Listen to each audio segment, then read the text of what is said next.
Hello everybody and welcome along to a brand new video today where I'm continuing my Classic Doctor Who reviews as we take a look back at the start of Season 8 of Classic Doctor Who, Jon Pertwee's 5th story as the Doctor, it's Terror of the Autons. So yes, this is the story that opens the 2nd season of Jon Pertwee's run as the Doctor, introducing the pretty major characters of both Katie Manning's Jo Grant and Roger Delgado's The Master for the very first time in Doctor Who. So in many ways it feels like quite a significant and quite an important story, another story for the Autons, having opened Season 7 in Spear from Space. They return again to open Season 8, sort of, being essentially used by the Master on this occasion, in this particular story for Terror of the Autons, rather than really the Nestine consciousness themselves being involved. It's very much just the Master using the power of the living plastic and trying to bring the Nestine back to Earth for whatever reason. I don't really know why.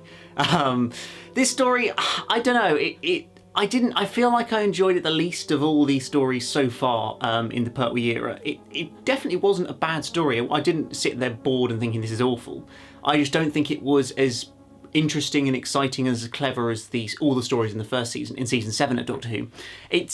I don't know, it's really hard to explain and describe, I think, to a degree, but this story has quite a basic plot to an extent, and it feels like there's not huge amounts involved in the story as well. It's very much just a classic alien sort of, the original The Master trying to work with the aliens kind of plot.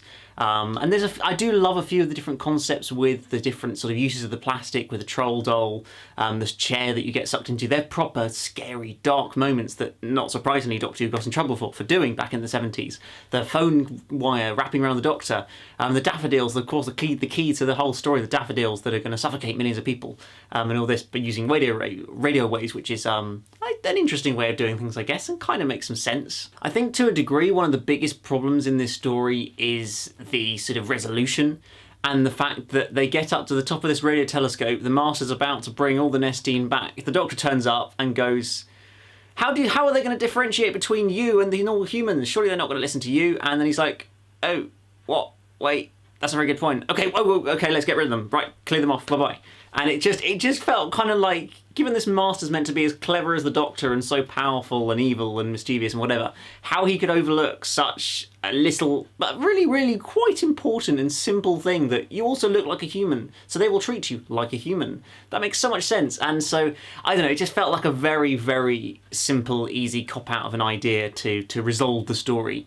I mean, I don't know what else you could have done at that stage, really, but to me it just felt like a little bit of a letdown with all the build-up of this story, because, as I say, there's a lot of good build-up in there. Another use of the plastic with the Autons being police officers and things like that, just quite, again, creepy ideas that really would have scared, I imagine, children at the time, and I think got a lot of sort of flack for it, because when you're portraying sort of authority figures as aliens and scary, that's not always the greatest move to make for a sort of 7 or 8 year old kid to then be scared by police officers because he thinks it might be an Auton. That's probably pushing it to the edge of the realms of what they could get away with, but it's always exciting to see what they try and do, particularly in this era of Doctor Who, where they do at times go quite far in the violence and darker themes of the stories, I guess you'd say. As I said earlier, this story introduces Jo Grant to Doctor Who for the first time, with Katie Manning playing the role, bringing us on from Liz Shaw, who had a very good season in Season 7, I think, but they kind of realised and decided that actually there wasn't really much more they could do with her as a character, and that she wasn't really the companion that the Doctor needed, because she was too clever to be a companion, essentially.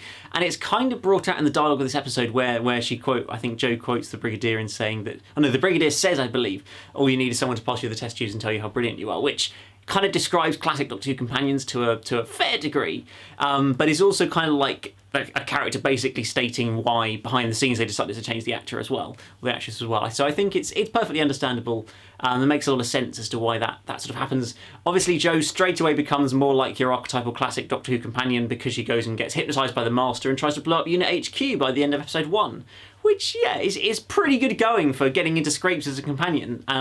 So that was an interesting way to introduce her, but I'm certainly looking forward to seeing more of her. I have obviously seen all the stories before, but it's been a very long time, so I'm looking forward to going through that character journey again with Jo as the companion. I think there's definitely lots of opportunities to build up a great relationship between the Doctor and Jo. I'm really, really looking forward to seeing that all over again. Of course, the other major character introduced for the first time into this story is the Master, played by Roger Delgado so brilliantly.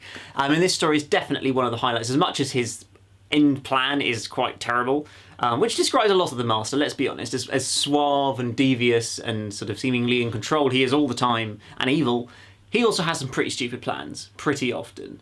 So that's not really a big surprising issue, I think. As much as it kind of lets the story down, it's also kind of to be expected.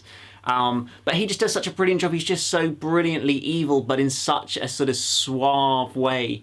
It almost feels like sort of what the Doctor wants to be like sometimes, and being so sort of gentlemanly, and so, yeah, just so sort of suave and mischievous, but also seemingly so sort of friendly and nice and warm and welcoming to people, but then also just going and killing them and whatever. It's just such a brilliant kind of contrast within his character to have, I think, to be able to be the sort of have that disposition and way, but also be so completely evil. It's brilliant to watch, and it just reminds me again why I love the Roger Delgado Master, and why he's probably my favourite incarnation of the Master, I would say. I don't think anybody has quite topped it. Just I love just the way he portrays the character in this way. I think it works so effectively throughout the story, and the fact that he can walk into a plastics factory and basically take it over in an afternoon just by talking. That tells you how sort of how much gravitas and power he's got. Maybe there's probably a bit of hypnosis in there, let's be real.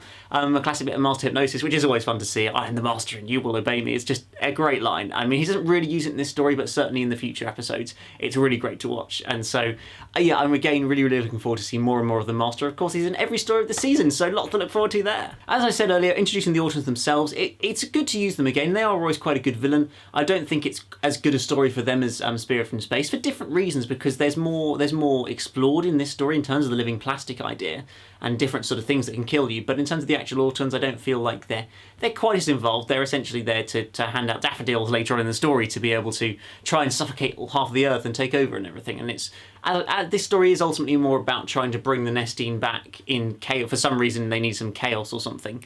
I think that by killing a load of people for some reason, rather than just calling the Nestine back. I don't really know quite why. I can't quite remember why. Maybe there was an explanation, I'm sorry.